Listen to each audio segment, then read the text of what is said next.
Hello, and welcome to Biggin Hill, the most famous fighter station of the Battle of Britain. But today, the venue of London's own airshow, the 1992 International Air Fair. There's a super collection of aircraft here from many, many countries. And down on the flight line, Trish is waiting to get the show started. Are you there, Trish? Well, Bill, you remember last year I did my drowned rat impersonation. This year I'm happy to say the weather's turned out to be absolutely marvellous. We're all looking forward to a dazzling display, and just over my shoulder you can see a Russian Sukhoi Su-27. It's one of this year's star attractions. It's the latest interceptor from the east, and we're looking forward to seeing that later. Now back to you. Thank you, Trish. The Sukhoi will have to wait because the show is starting with the Crunchy Girls. Two pretty girls standing on the wings of these two old biplanes, the first one of which flew as long ago as 1933. These particular aircraft were built much later, and they have been re-engined with more powerful Pratt & Whitney Wasp engines. But they need the power to make sure that they can carry out these manoeuvres with the girls on the top. But don't worry about the smoke, that is purely decorative. And the girl suspended beneath the upper wing of this Stearman biplane, she is Sarah Cubitt. She is the veteran of the Crunchy Girls at this year's Biggin Hill display, because she has been doing this act for more than a year now. But this girl on the other aircraft, she is perhaps taking part in her first air show. She's a local girl. Her name is Catherine Lowe. She lives in Kent, and there she goes, and she has to be very careful how she moves her arms in this vicious slipstream, because if she extended her arms palms forward, the slipstream could bring her arms back and perhaps dislocate her shoulders. How would you like to do this? Go up in a loop like this, suspended beneath the wings of these aircraft. You'll see the aircraft near us is painted in the logo of Cadbury's charity for the year, which is the Save the Children Fund.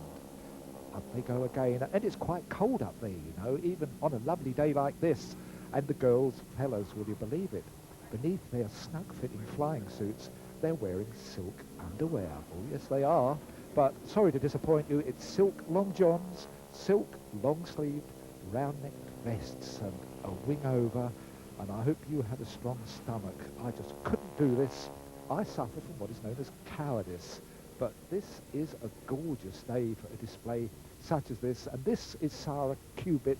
Yes, she is the girl on the Save the Children Fund aircraft. Coming towards us now. Do you know that the girls queue up for this job? They do, but here the aircraft is coming to land probably on the grass. They don't like landing on the runway, and this is the dangerous part. Aircraft as light as this have been known to nose over. If that should happen, it would be an absolute disaster. But Catherine, the new girl, there she is, giving herself a little wriggle to get comfortable, and we cut away briefly for a sight of an aircraft that really does belong at Biggin Hill, a Mark 9 Spitfire that might well have been stationed here during the war, taxiing away from us. Oh, and there's another Spitfire in front of it. But coming towards us is one of the most attractive fighters that the RAF ever possessed. This is a Hawk Hunter. It's not exactly a fighter because this is the two-seat trainer version of the Hunter, and it is now privately owned, painted in a bright shade of red, as we have a quick look at another aircraft which is a Buccaneer. But the Hunter is coming back towards us over the trees, along the runway, a fast pass, trailing smoke. The registration number of this Hunter is G-B-O-O-M, G-Boom. This, however, is not a fighter, and it was never stationed at Biggin Hill. This is the sole surviving Avro Vulcan, the only airworthy Vulcan in the country. This is a superb shot of the Vulcan on its takeoff run along Biggin Hill, and up it goes, and its Olympus turbofans send it up like a lift. And in the bright sunshine you can clearly see the camouflage on the upper surface of this fine, venerable aircraft, which did sterling service during the Falklands conflict, and on occasions took part in missions of 7,000 miles. Flying the Vulcan is shared between Flight Lieutenant Paul Millican and Squadron Leader Dave Thomas. Today it's Dave Thomas at the controls, and he looks as though he's enjoying himself up there. You can clearly see the delta shape of the wing, which is in fact not a true delta. The leading edge has a kink, which was added to the prototype to improve the aerodynamics. And away in the distance is the Vulcan above those World War I fighters. It's returning to us now, low, slow, and you can see the runway markings reflected on the glossy undersurface of this Vulcan as it flies away towards the sun. A steep bank, and if you watch carefully, you can see the elevons on the trailing edge of the wings. Yes, they combine the ailerons and the elevators of a conventional aircraft, and you can clearly see the way that they affect the manoeuvres of the Vulcan. And Dave Thomas is banking steeply away to the left, and I should imagine that he has a fair amount of right rudder to keep the nose up in the air to ensure that the Vulcan doesn't slip away towards the ground. The undercarriage is down, and I should think, if you look closely, you'll see the air brakes emerging from the upper and lower surfaces of the wings, and there they come. In this configuration, you would normally expect the Vulcan to land, but the display hasn't been going on for very long, and I imagine that Squadron Leader Dave Thomas is going to show us what is known as a touch and go. Once more, the runway markings are reflected. Watch for the smoke as the tires touch the runway. Is he going to land? The nose wheel is staying up. The engines are spooling up, and he's taking off again. And this is when I put my fingers in my ears, because the noise is absolutely deafening.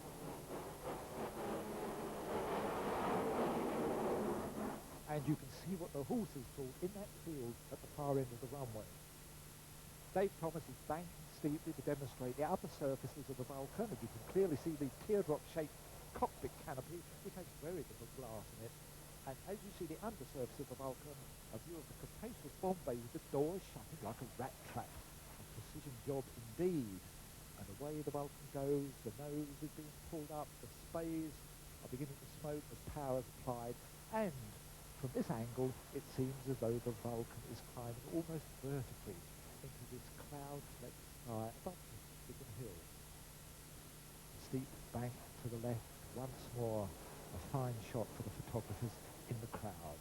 And this is a good display that's being put on as we take a quick look at a bomber of World War II vintage. And on the nose of this flying fortress we saw the Sally B. That was on the port nose. On the starboard side it's the Memphis Belle, and the checkered cowling commemorates Ted White, the man who brought this flying fortress to England. The Vulcan is now making its landing approach. It must be landing this time. Once more we see the reflections of the runway on the undersurface. Once more, watch for it, yes, smoke as the tires touch, and a good view of the braking parachute, which saves so much on the brake linings. And as the Vulcan slows down on what might be its final landing at Biggin Hill, we must go to Trish, who is talking to Flight Lieutenant Colin Cunningham of an RAF Chinook helicopter. Flight Lieutenant Colin Cunningham, you're the pilot of this Chinook that we see just over your shoulder there. Tell us a little bit about it, what it does, what it's used for. Chinook, it's classed as a medium-lift helicopter. Its capabilities, it'll carry about 44 troops, fully equipped troops, over approximately 100-150 miles. That said, its main role at the moment is carrying underslung loads around potential battlefield areas or battlefield areas. Saying that, it's also being used for refugee support in Turkey last year for the Kurdish refugees.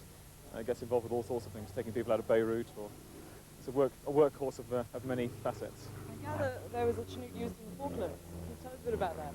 There was only one. There was 3 on the Atlantic conveyor, but unfortunately only one of them got off before the boat was sunk.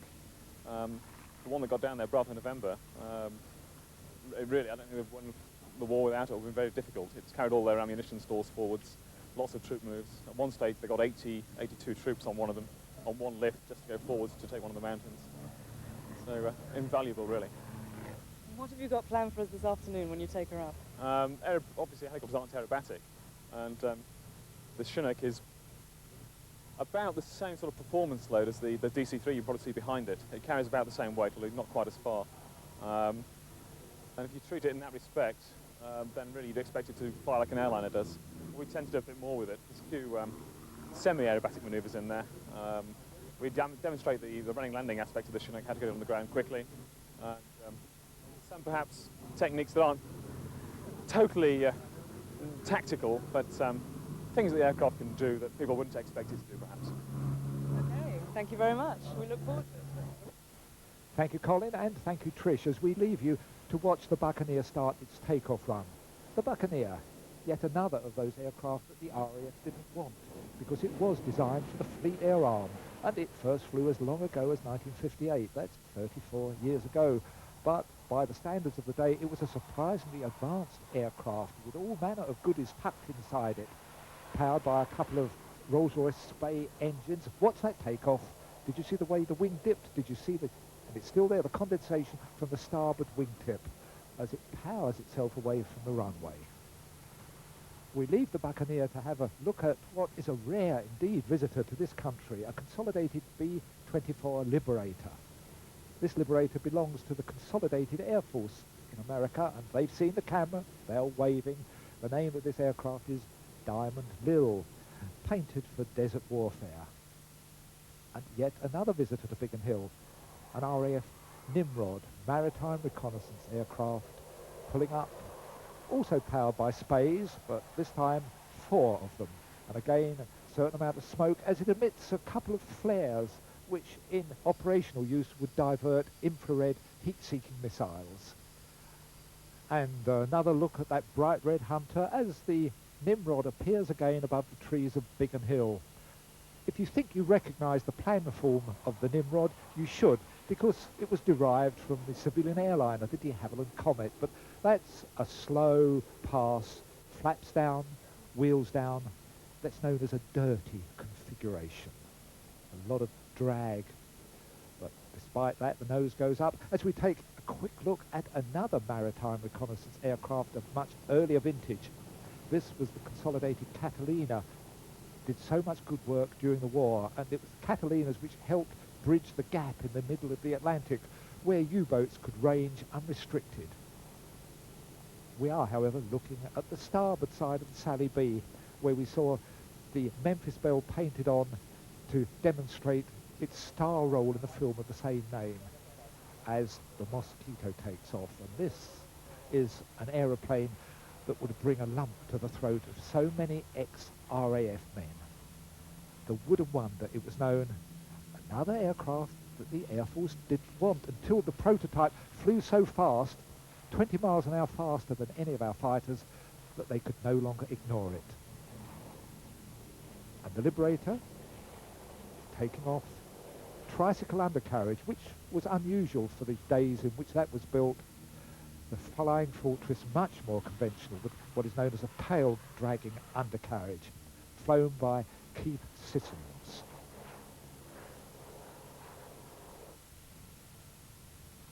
And we look at a World War I fighter, a German Fokker triplane, flown by Chris Jessen. It's not a real World War I aircraft. This is a replica with a modern engine under that old-fashioned cowling. Very prettily decorated. Not the Red Baron's aircraft, this one. We cut away to a really first-class shot of the Consolidated Catalina, which was flown to this country all the way from South Africa, where it was found. It has been re-engined. The Wright engines of 1,700 horsepower replaced the original Cyclones, which were of only 1,200 horsepower.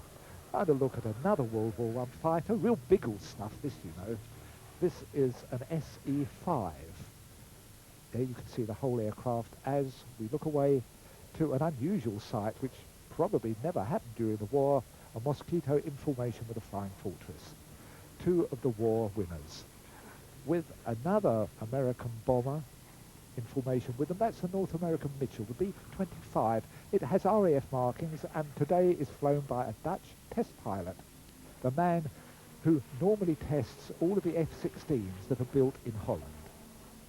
Another look at the Mosquito, and I'll let you into a secret.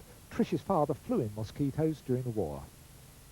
And we're looking at the B-24 Liberator and the B-17 Flying Fortress flying towards us. And so many of these were stationed in this country during the war, and the Flying Fortress got all of the headlines, but nearly twice as many Liberators were built.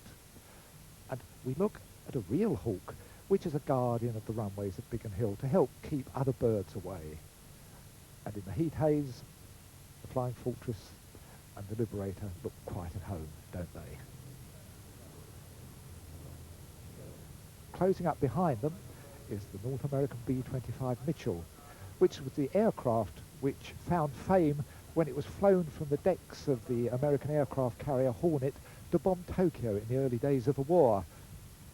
And this is the Russian airliner which brought to this country the ground crew for the Sukhoi Su-27 flanker. And we'll be seeing the flanker later on. These are the Falcons, the RAF free-fall parachuting team. Most of them trailing orange smoke, but the team coach is trailing white smoke, and he's also carrying an RAF ensign. You can see it hanging beneath him.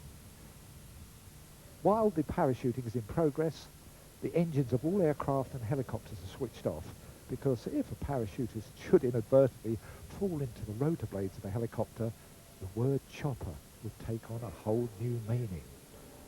The accuracy with which the parachutists land is quite incredible, and these cannabis are, in effect, hang gliders, which can be steered very accurately. As over the trees, we see the RAF Andover, which was used to take the Falcons to their jump height of about 8,000 feet. This is derived from the civilian aircraft, the Avro 748, or should I now say the British Aerospace 748, powered by a couple of Rolls-Royce Dart engines. A good workhorse of the RAF, and the airliner itself is extremely successful. And now for a spectacular display of aerobatics in a CAP 231. The pilot's a Frenchman, and his name is Patrick Paris, or perhaps he calls himself Patrick Paris. This little CAP 231 is enormously strong, and it's stressed to plus or minus 10 G at least. These random looking manoeuvres are in fact very carefully rehearsed, and I marvel at the precision with which they are carried out. I like the colour scheme of this aircraft. Black upper surfaces with yellow lettering to show the sponsor's name, and the reverse on the undersurface, and that is a fine shot. And more of these complicated manoeuvres, which can be performed only by pilots of the highest calibre. You can catch glimpses of what appear to be radio aerials on the wingtips, but these are aids to the pilot to ensure that he knows the positioning of the aircraft. You're pulling up steeply. The engine is a 300 horsepower Lycoming, but he will soon run out of puff. And the aircraft is tail sliding towards us. Now it plummets towards the earth as we leave Patrick Paris to join Trish on the flight line, where she is talking to Colin Dodds, a pilot of a Tiger Moth. Colin Dodds, you're a member of the de Havilland Moth Club. Yep. You're here with the Diamond 9 team. Yes. When did you get into flying Tiger Moths? A long time ago, age of 17. When I was at school, I decided that I wanted to get into flying, so I got a flying scholarship from the Royal Air Force to learn to fly, and the first aircraft I flew at the age of 17 was a Tiger Moth. Tell me a bit about the de Havilland Moth Club. How long has that been going? Well, the Moth Club is a collection of, I would probably call most of us mad, because we spend money on bits of machinery, but we all love aeroplanes. There's probably about 2,000 of us, started about 12 years ago, and pleasantly enough, the organisation is based at Hatfield, where most of the Moths were built. Not all of them, because some were built at Stag Lane earlier, but in the 30s and 40s is the time that most of the Moths were built. And the centre, if you like, of the de Havilland Moth Club is in Hertfordshire near Hatfield. So that's where it all starts and where it all carries on. Now, you've had a very illustrious flying career. I understand that Tiger Moths are not only what you fly. No, well, I wouldn't say illustrious, I would say different, interesting, certainly. A lot of it obviously has been with Her Majesty in the Royal Air Force, starting off on Vulcans, and it was particularly interesting today to see the Vulcan, the last one flying, which is a bit sad because it's a superb airplane. Not easy to display. It's actually a very difficult airplane to display, but handled beautifully today by David Thomas. Did a tremendous job. What's it actually like to fly the Vulcan? It's a little bit like sitting inside a pillar box and trying to steer it, but it's a bit like that because you can't see much. Now that's why Dave had such a difficult job today and did it so brilliantly, because there are two little portholes at the side to look out of, a little slit in the front, and that's it. And doing a very tight display like he did today is actually very difficult. Very difficult to judge the positioning when you're flying slowly and being affected by the wind. But he did it with great professionalism. I understand you've also flown the Sally B. Yes, I was on the Sally B team for a few years, and so that's yet another type which is quite different. It's a bit like a four-engine Tiger Moth in a way, in that it has the same characteristics of a tail wheel and a lot of swing on takeoff. So it's a very interesting airplane and not particularly easy. I feel very sorry for the guys during the war that flew the B-17 in terms of having to fight these airplanes, and then after an 8-hour sortie where they were being shot at, to have to come back and land the airplane. It wasn't easy, quite difficult. We're looking forward to your display today, so good luck. Thanks very much indeed. Thank you. Thank you. Thank you, Trish, and thank you, Colin Dodds. And as we leave them, we are looking at a helicopter flown by another Colin.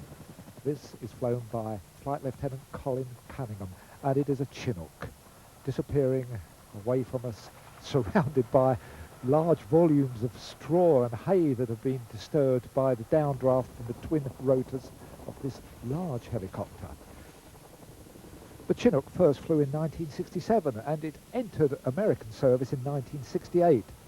The RAF, however, didn't get any of these Chinooks until 1982, just in time for the Falklands conflict. And we take a quick look at a really elderly aircraft here, a Gloucester Gladiator. And another look at some more helicopters. These are the Army Air Corps Lynxes of the Eagles team, like a pack of hunting dogs hovering over the runway at Biggin Hill, as the Chinook trundles along the runway, demonstrating surprising agility for a helicopter of such a size. It looks as though it should have a begging bowl with it, as it indeed sits up and begs in front of the grandstands at Biggin Hill. Colin Cunningham holds it steady, and now you can see from one of our other cameras that he's going into reverse. This really is a good day for an air display, you know. And not only does he go in reverse, but he takes off in reverse. And I remember Colin saying that you couldn't indulge in aerobatics in a helicopter. And once more, a view of the Army Air Corps Eagles. And we do, in fact, have a camera on board one of these Lynx helicopters. Very powerful helicopters, and they're used in an anti-tank role by the Army Air Corps. I'm not the greatest fan of helicopters. That complicated machinery that holds the rotor to the fuselage always worries me. But it doesn't worry Colin Cunningham in this Chinook. And the Chinook can carry loads of up to about 28,000 pounds slung beneath its fuselage. Yet another look at the Lynxes of the Army Air Corps Eagles as they slowly move along the runway. And we take a quick look at a couple of North American Harvards as they start their engines prior to their display. Training aircraft used by the RAF and by the Americans during World War II. And now we join our onboard camera as Captain Colin Dunscombe shows us that Lynxes are aerobatic. And oh my goodness, look at this backflip. And our camera on the ground catches the Lynx as it comes out of that apparently dangerous looking maneuver. You can see that this Lynx is fully equipped for operational use as a tank buster. And another of these backflips as Captain Colin Dunscombe plunges in his Lynx towards the runway at Biggin Hill. And another member of the Army Air Corps Eagles team races along the runway, pulling up into what appears to be a loop. And the Lynx does in fact hold the world airspeed record for helicopters. And it can fly well in excess of 200 miles an hour. But these Army Air Corps Eagles are fully equipped as tank busters as the Chinook comes in for its landing. And I hope that it doesn't disturb as much hay and straw as it did on takeoff. The downdraft from these rotors is well in excess of 100 miles an hour, and I hope that our cameraman can stand on his feet as it passes directly over his position. settling gently onto the grass. The end of a very, very fine and a humorous display by Colin Cunningham. The Eagles have completed their display and they're gently returning to their resting place. No need of a runway. They have no wheels, merely skids. They can fly backwards, descending gently. As we look at one of the most attractive aircraft on display at Biggin Hill, this is a Grumman F7F Tiger Cat. Designed during World War II, first flew towards the end of the war but entered service too late to see any action. And by the time the Korean War had started in 1950, the Tiger Cat had been superseded by jet aircraft. But of all the aircraft on display at Biggin Hill, I'm quite confident that this is one of them that most pilots would like to get their hands on. But in the Korean conflict, the saviour of the United Nations forces was the North American Sabre, which is taxiing gently towards its takeoff position. And this was the only United Nations aircraft that could compete on level term with the MiG-15s, which opposed it in Korea.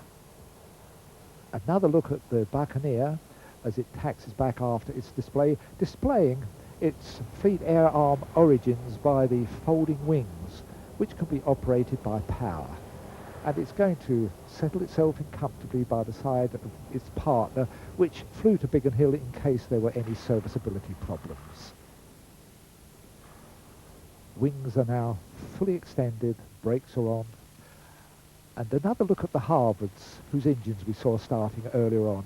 Very short takeoff run, and the Harvards, well, they were used to train thousands upon thousands of pilots during World War II. A distinctive aircraft which you didn't have to see to identify in the air. No, everyone knew the Harvard by the harsh noise that was emitted by its air screw. Powered by a Pratt & Whitney Wasp engine, produced in thousands. We can see the pair of them disappearing through the heat haze at Biggin Hill, and I can only say again that this is an absolutely wonderful day for an air show. We join the members of the Diamond 9 Tiger Moth team as they go walkabout.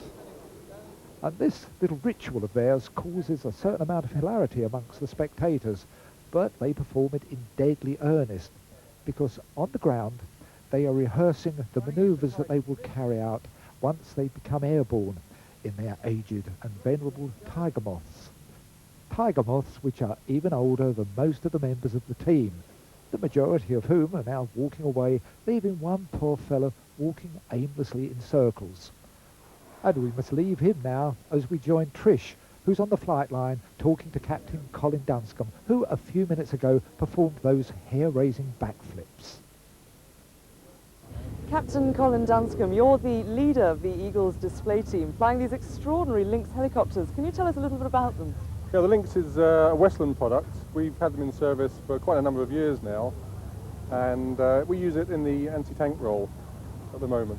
I understand it holds a world record. Can you tell us about that? That's right. Westlands a couple of years ago actually had a Lynx break the world record for helicopters, which is about 200 odd knots, which is fairly fast for a helicopter. And it still holds that record? It does, yeah. And is there anything to touch it, do you think? Have you got any competition sneaking up? Well, it's not really our competition, but it's for Westlands to say, but no, I don't think so at the moment. Now, we were watching your manoeuvres. It looks pretty dangerous, particularly the backflip. Can you tell us about how tricky that is? Well, we like it to look dangerous, but of course, if it were dangerous, we wouldn't be doing it. It's well within the capabilities of the helicopter, which is a very agile and very manoeuvrable aircraft. So it looks dangerous, but it's not as dangerous as it looks. How long have you been flying Lynxes? Since '83. And are you intending to continue? Yes, I certainly am, yeah. Fine aircraft, I enjoy flying it. Thank you very much. Thank you. Thank you, Trish, and thank you, Captain Colin Dunscombe. We must leave them because the Navy's here again. This is a Fleet Air Arm Fairey Firefly, another of those honest workhorses of aircraft. First flew as long ago as 1941, that's 51 years ago, and it entered service with the Fleet Air Arm in 1943. It did see action against the Tirpitz in its Norwegian fjord, but used mainly by the Fleet Arm out in the Far East.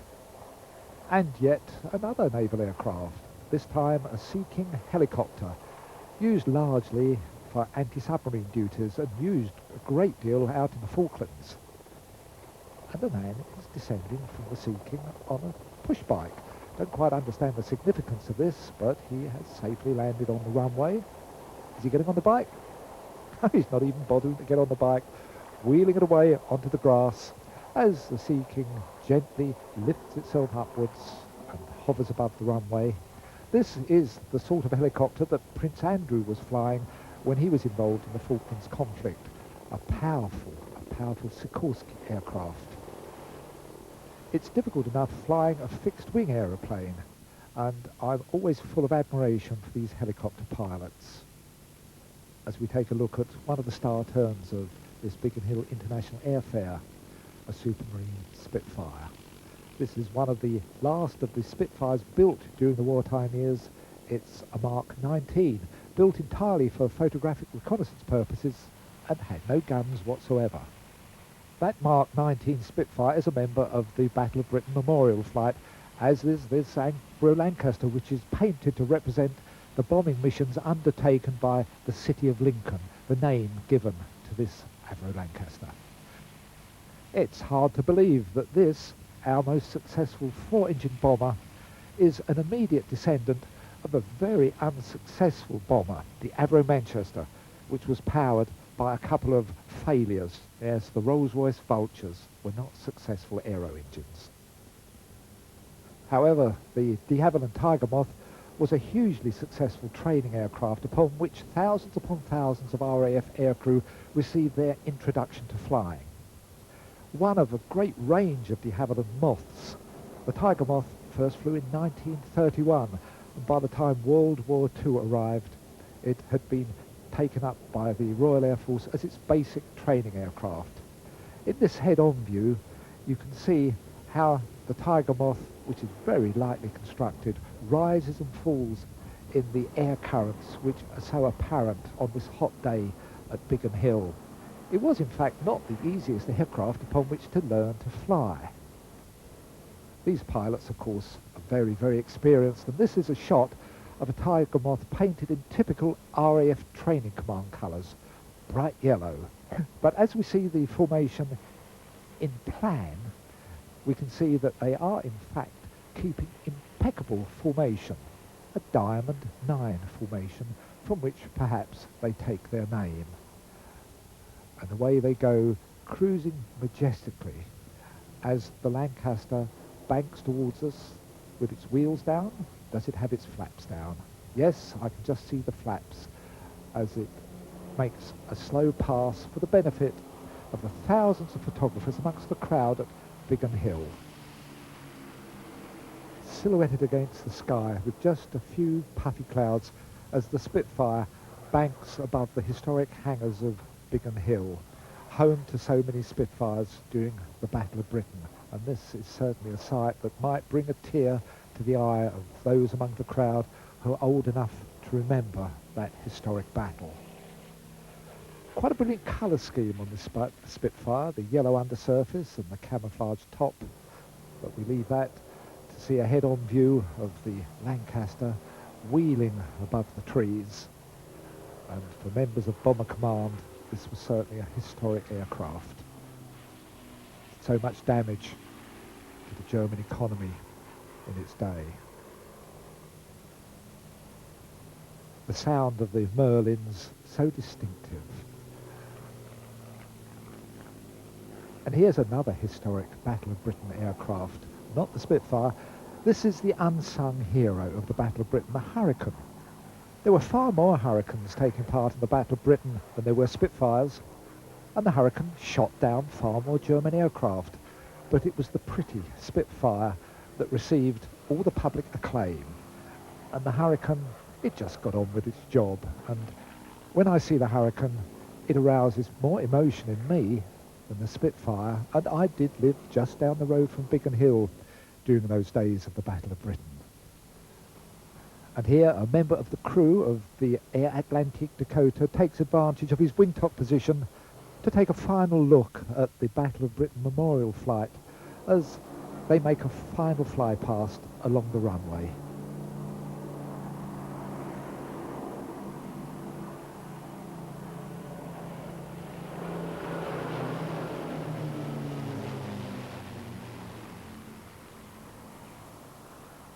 A stirring sight indeed as the Hurricane, the Lancaster and the Spitfire disappear, with the Spitfire banking steeply to the right as the Red Arrows taxi out to prepare for their display. The Red Arrows, always one of the showstoppers at any air show, taxiing along one of the perimeter tracks in their bright red livery with the red, white and blue markings, in their British Aerospace Hawks, which are used primarily as trainers. They can, however, be used in the ground attack role. He's looking at our camera, I do believe. Yes, one of the pilots has seen us and he's waving. They are showmen. If you're a display pilot, you have to be aware that you are an entertainer. And the Hurricane is making perhaps its last landing at Biggin Hill, flaps down, bouncing gently. And I can remember seeing Hurricanes at Biggin Hill way back in the 1930s. That distinctive sound again of the Merlin engine as it taxis in front of this enthralled crowd. Typical RAF markings of fighter command during the war. The Lancaster coming in, and Andy Tomlin, the pilot, is treating this aircraft with the utmost delicacy. Main wheels are down. You heard the rubber screeching on the runway.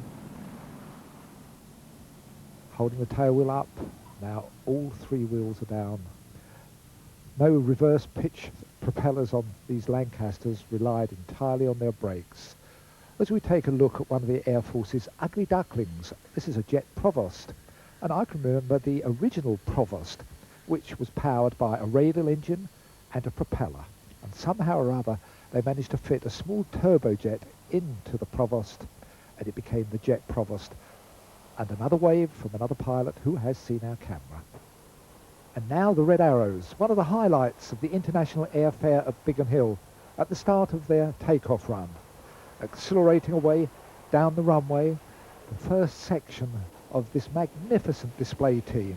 And another of our cameras picks up yet another section of the Red Arrows as they start their takeoff run, demonstrating clearly the bright red colour scheme that makes them so easily visible once they are into their display. And our camera on the control tower once again shows the lovely shape of these British Aerospace Hawks as the wheels come up and they climb away to form up to begin their display. And you can see them through the heat haze, three sections of three, emitting small amounts of smoke.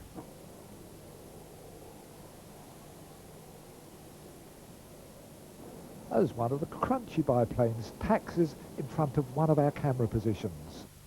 And there is the Canary Wharf building in London's Docklands to prove that this is London's air show, as the Red Arrows return above London's Docklands, trailing blue smoke in one of their typical formations. The Red Arrows expect to take part in at least 100 air shows during the course of each season.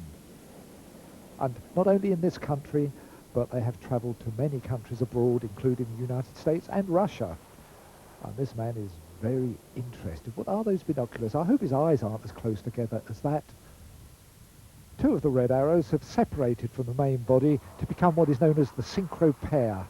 And you can see the air breakout to slow the aircraft down as they cross over along the midway point of the runway of Biggin Hill, trailing their decorative smoke as the main body returns on this crossover. We leave the Red Arrows for the moment to join Trish, who's talking to the Russian pilot of the Su-27. Vladimir, Anatoly, welcome to Biggin Hill International Airfair. Could you tell me, what is the Sukhoi like to fly? Почему вы любите летать на машинах Су-27? Very power and very suitable for pilots airplane. What is your most dangerous maneuver? I think it's no dangerous, most difficult maneuver. It's a high G circle with barrels and low speed pass and tail slide. This is your first trip to Biggin Hill. Biggin Hill. Are you enjoying it? Понравилось? What do you want to see? Very enjoying it due to high organization performance and very pretty people. Thank you very much. Thank you. Thank you. Thank you. Goodbye. Thank you, Trish, and thank you, Anatoly, and I hope that you could hear them above the noise of the Red Arrows, who have been continuing with their display, and they fly towards us in what is perhaps their most distinctive formation, the Diamond 9. Their landing lights are on.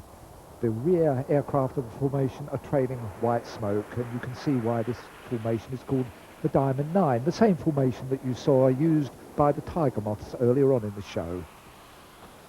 And another of their formations. This is known as the 9 Arrow, and you can see why it is described as an arrow. And you'll notice that the aircraft that form the shaft of the arrow are stepped one beneath the other to ensure that they keep out of the other's jet efflux as the crowd soak up the sun and enjoy the spectacle of the Red Arrows, who have now changed formation into the Tango Bend. Yes, T Tango. They're shaped like a huge T in the sky, and once again the aircraft that form the tail of the T make sure that they fly one below the other. Away they go in the distance.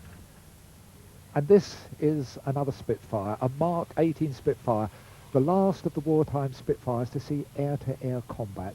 A very powerful machine with the Rolls-Royce Griffon engine, armed with 4 20mm cannon. And the sight of this plainly painted silver Spitfire brings back memories to me of an Empire Air Display I came to at Biggin Hill in 1938, when I was lucky enough to see the prototype Spitfire, also painted plain with no camouflage, but the prototype was a light blue. This Mark 18 Spitfire is flown by Andy Seffron, a civilian pilot who works for Rolls-Royce, and it's returning along the runway. The large radiators, a feature of all these Griffon engine Spitfires, and the photographers in the crowd must be having a field day. You'll see that the upper cowling of the engine is painted black. That's to make sure that the pilot isn't dazzled by any stray reflections. I prefer the look of these later Mark Spitfires to the earlier, more delicate Spitfire, much more warlike appearance. A fast run, fast low run along the runway, not the same noise as the Merlin engine Spitfires. And now we come to the highlight of the show, the Russian Sukhoi Su-27. The nose goes down as power is applied, afterburners lit, and the Su-27 accelerates down the runway.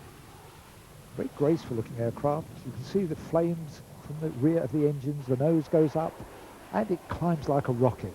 And in its lightly loaded configuration for air display purposes, the aircraft weighs less than the total thrust from its engines, and it can accelerate vertically as Anatoly pulls it over into a loop. An attractive colour scheme because this aircraft is privately owned. It's not a Russian Air Force plane. If you watch closely, you can see the condensation above the upper surface of the wing as it's pulled into a steep climb, slowing as he pulls the power back, and the aircraft is now sliding backwards. There we are. With an aircraft of that weight and complexity, that is a remarkable manoeuvre. The nose is now down, and once more it's being kept tightly within the confines of the airfield because this is an air display, and the pilots are well aware that this is show business. And again, a demonstration of the agility of such a huge aircraft. which weighs about 20 tons in its air display configuration, although it can weigh as much as 30 tons operationally. We caught another glimpse of condensation as more G was pulled. I've seen many displays by what are known as heavy metal aircraft, such as the American F-15 Eagle, but this is something really special that we're seeing today.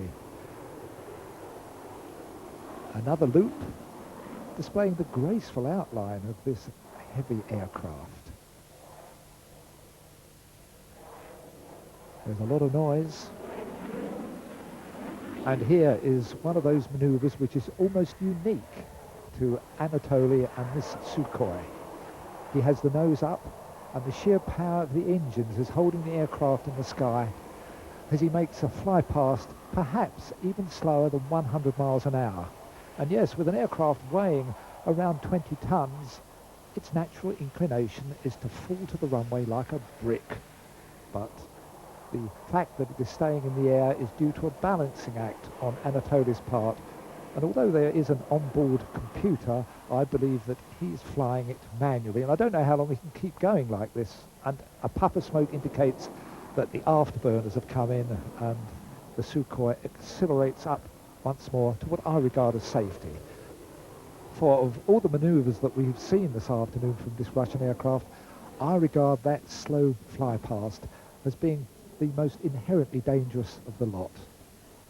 But the nose is down. It's flying it towards one of our camera positions. And once more a demonstration of the manoeuvrability of this large aircraft, and once more the condensation appearing above the upper surfaces as he rolls it away, pulls it round it in a very tight turn, perhaps as much as 7 or 8 G. As great a strain upon the pilot as upon the aircraft. I thought I saw the undercarriage coming down then. Let's see if he's coming into land. Wouldn't expect to see a Russian fighter landing at an RAF station such as Biggin Hill, would you? Yes, the undercarriage is down. The sun is glistening upon the upper surfaces of the Sukhoi Su-27. Landing light is on, and there you can see an air brake being raised hydraulically behind the cockpit. That's to slow the aircraft down, and Anatoly will keep the nose up. That also helps to slow the aircraft down. And down she goes. The Russian fighter is slowing as it approaches the northern end of the runway. The air brake is being retracted by the pilot, Anatoly Kurchoy, as he turns this aircraft off the runway at the end of his display. We have come to the end of this 1992 International Airfair from Biggin Hill. We hope that you've enjoyed it as much as we have, and that you can join us again next year.